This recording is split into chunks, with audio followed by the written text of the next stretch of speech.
The storm arrived without warning, though Eli had felt it coming since dawn.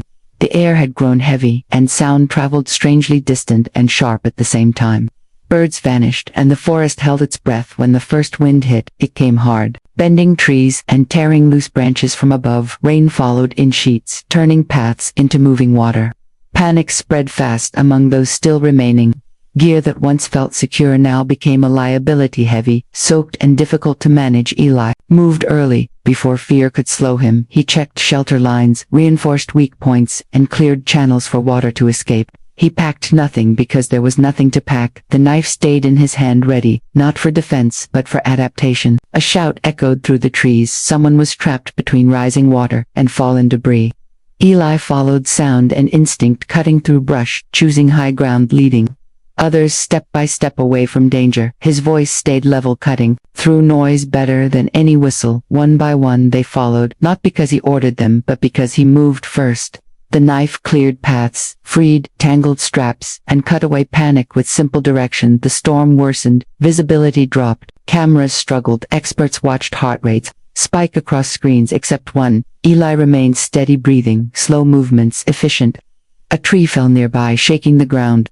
Fear peaked, but Eli adjusted instantly, redirecting the group using terrain he had memorized days earlier. He had walked it quietly while others unpacked gear. They reached a rocky rise just as water surged through the lower valley, safe for now, soaked, shaken but alive. As the storm passed, exhaustion replaced fear. Some sat and cried, others stared into nothing. Eli stayed standing, scanning the area, checking injuries, offering water where needed. No speeches followed, no celebration, only relief. When rescue crews finally reached the group, they found order where they expected chaos. The reports would later note that one participant without equipment had reduced risk and prevented evacuation that night. The storm moved on, leaving silence behind. Eli returned alone to his shelter, repaired what needed repair, and ate sparingly. Behind the scenes, experts rewound footage again and again, trying to isolate the moment. Luck intervened, they found none. The audience felt it clearly now. This was not about drama or challenge design. It was about a human who carried the storm without being moved by it, and the knife was never the story, only the proof. The following morning brought a fragile calm.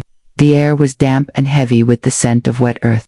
Participants stirred slowly, tired muscles protesting but grateful to be alive. Eli moved first, walking the ridge, scanning the valley below and above. The knife in his hand caught light briefly as he adjusted straps and inspected footing. A narrow path led down to a small creek swollen from the storm. The others hesitated, unsure of stability or how to cross. Eli stepped forward, testing each stone before placing weight, trusting balance and observation rather than fear.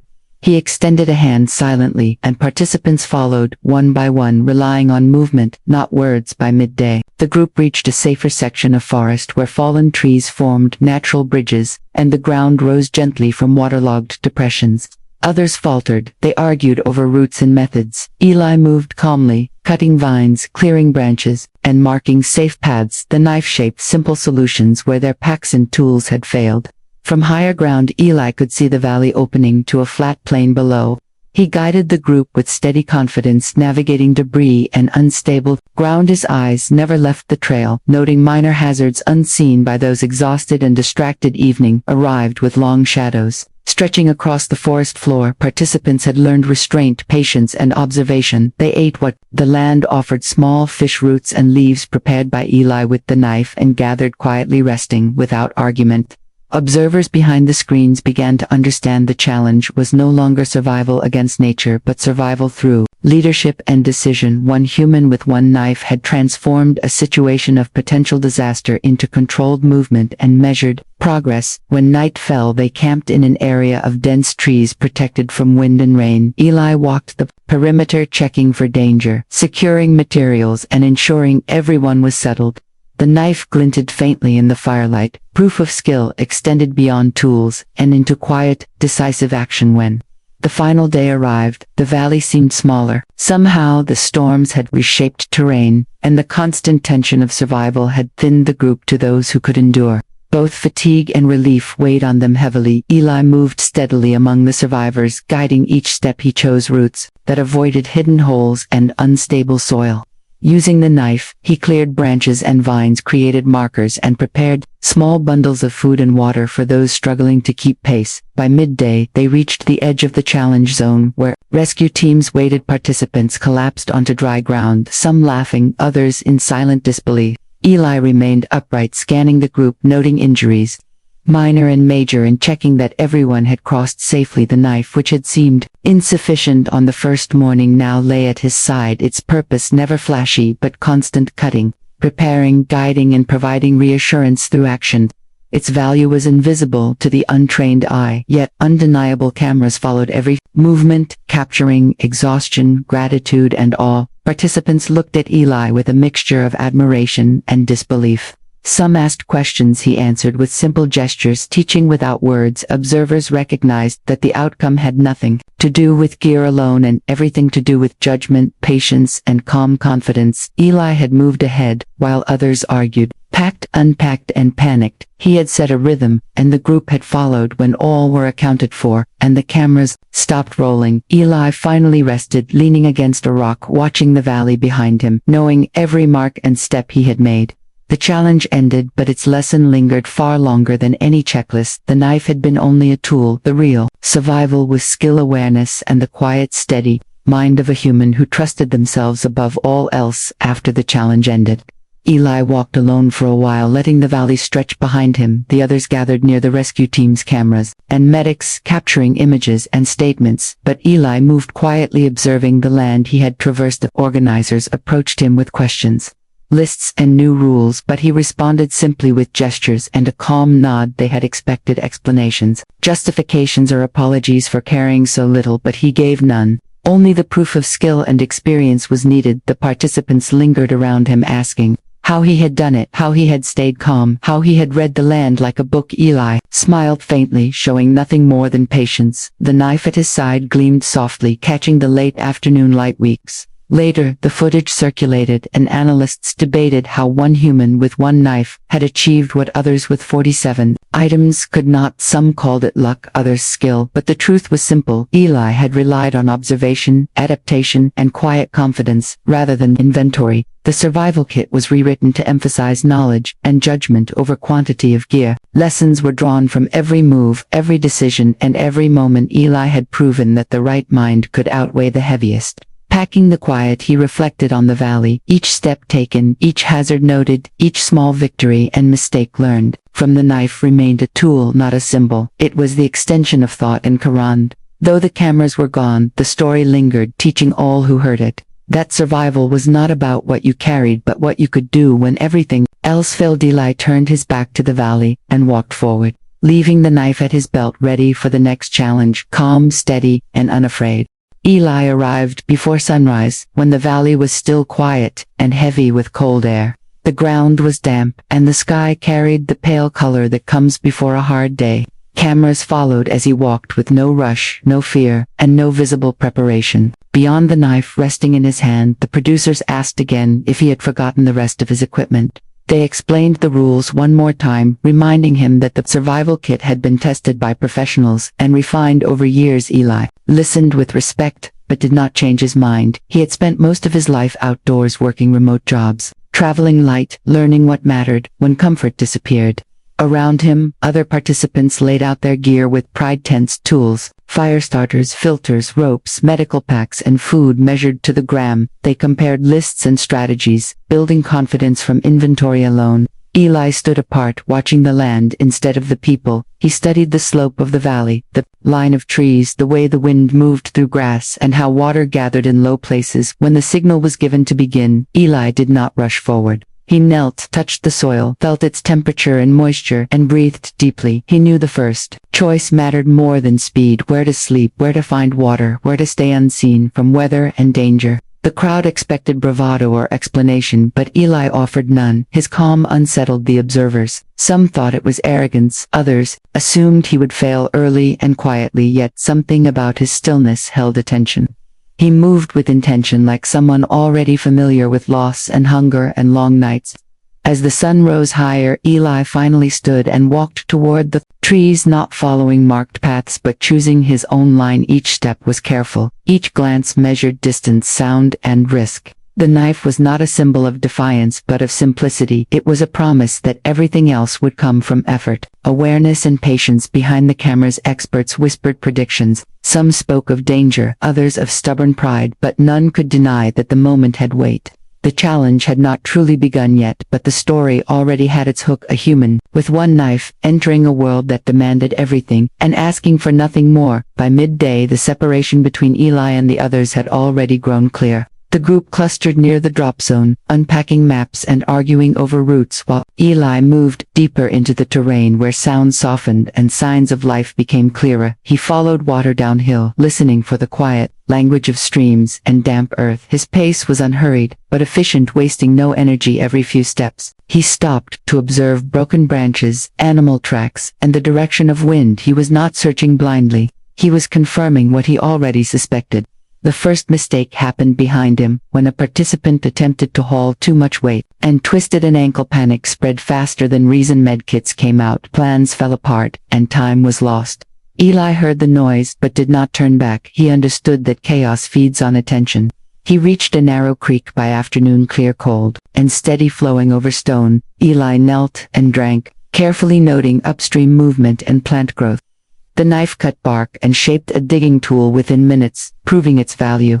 Not as a weapon, but as leverage against the land. Clouds thickened overhead and the temperature dropped fast. Others scrambled to raise tents, fighting wind and instructions. Eli selected a spot shielded by rock and trees, where the ground rose just enough to stay dry. His shelter grew from fallen limbs, angled with purpose, every cut clean, every motion deliberate. As daylight faded, hunger began to speak. The others opened sealed rations, counting calories. Eli searched quietly, turning stones, scanning leaves, finding insects, roots, and signs of small animals. The land offered just enough to those who knew how to ask. When night arrived, the valley changed. Sounds carried farther, and fear became louder than reason. Fires flickered and failed arguments echoed in the dark. Eli sat in shadow, conserving warmth, listening to the land as if it were a living thing, speaking slowly. Far above, the experts watched feeds and noted the contrast. One human carrying everything in his mind while others carried everything on their backs. The audience leaned in, sensing that something deeper than survival was unfolding, and the boredom they expected never arrived. The first night tested everyone, but it revealed Eli most clearly. Cold pressed in without mercy, and the wind searched for weakness in every shelter across the valley. Fabric snapped and poles bent, voices rose in frustration, and fear. Eli remained still, inside his shelter, wrapped in darkness and patience. He had positioned it to catch the least wind and hold the most heat, using earth and wood like an old equation already solved. Sleep came in short cycles, but it came enough before dawn. He woke without alarm, sensing the shift in air. He stepped out, quietly checking the sky, reading clouds and temperature from breath alone. Frost clung to leaves, promising a harder day ahead. As light returned, the others emerged, exhausted eyes, red movements, slow. Gear that promised comfort had demanded constant attention. Eli moved freely, already working. He reinforced his shelter, adjusted drainage, and prepared for travel before hunger or doubt could speak. Mid-morning brought mistakes. Someone spilled their water, another broke a tool. While rushing, Eli passed through the area briefly to cross terrain. His presence drew eyes. Some asked questions, others asked for help. He answered only what mattered and showed more than he said. Using the knife, he shaped cordage from plant fiber, repaired a broken strap, and marked safe footing across loose ground. Each task took seconds, not because it was easy, but because he had done it many times before in other places, long forgotten. The land grew steeper and food scarcer. By noon, energy dropped, morale followed. Eli kept moving, choosing efficiency over distance. When he found signs of small game, he set simple traps, made from what the forest offered, trusting time. Instead of chasing outcomes, by evening success arrived quietly. One trap held enough to eat. Eli prepared it cleanly, using every part, wasting nothing. The fire was small, controlled, nearly invisible. Darkness returned. The contrast sharpened. Eli ate in silence, steady and warm, while others debated quitting. The experts noted heart rates, stress levels, and choices. The audience felt it now. This was no stunt, no luck, no shortcut. It was competence, unfolding step by step, and the challenge had officially turned in his favor. Morning arrived with hunger sharpened and patience thinned across the valley. Several participants woke angry at the land and at each other. Blame moved faster than sleep. Woke calm, he checked his traps first, finding one empty and one disturbed. He adjusted placement slightly, learning from the night rather than cursing it. The knife moved with familiarity, shaping better triggers, smoother lines, quieter contact with. The groundwater levels dropped as the creek slowed, others rationed nervously, counting sips, and measuring fear. Eli traveled upstream early, following plant density and stone patterns until he found a deeper pool shaded and protected. He marked it mentally and left no sign. By midday a call went out. Someone had collapsed from exhaustion. Cameras caught the panic voices, overlapping plans unraveling. Eli arrived without rush. He assessed posture, breathing, skin tone. He said little but acted quickly, cutting fabric for shade, elevating legs, guiding slow water intakes. The moment passed, and stability returned, relief followed, and so did silence.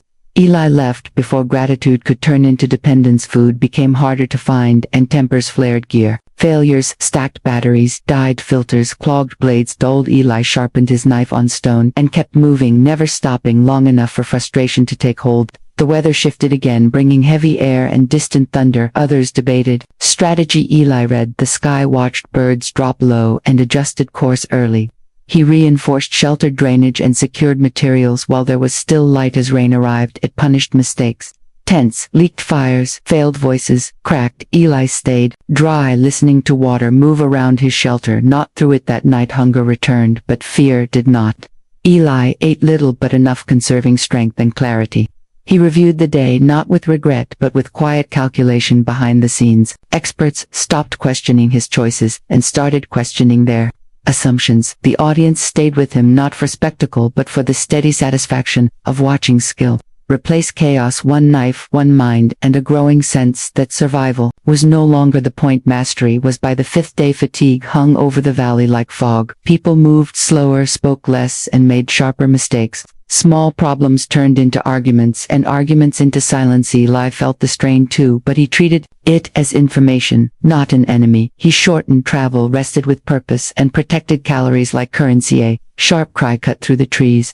Someone had sliced a hand while rushing a repair. Blood and panic followed. Eli stepped in, calm and precise. He cleaned the wound, bound it tightly, and slowed the breathing with steady direction. The knife, which others feared, became a tool of care and control. As night fell, several participants chose to leave. Their fires went dark one by one. Eli watched, without judgment, knowing endurance is not weakness but choice. When sleep came, it was lighter now, but still enough. The challenge was thinning the field, and boredom never had space to exist.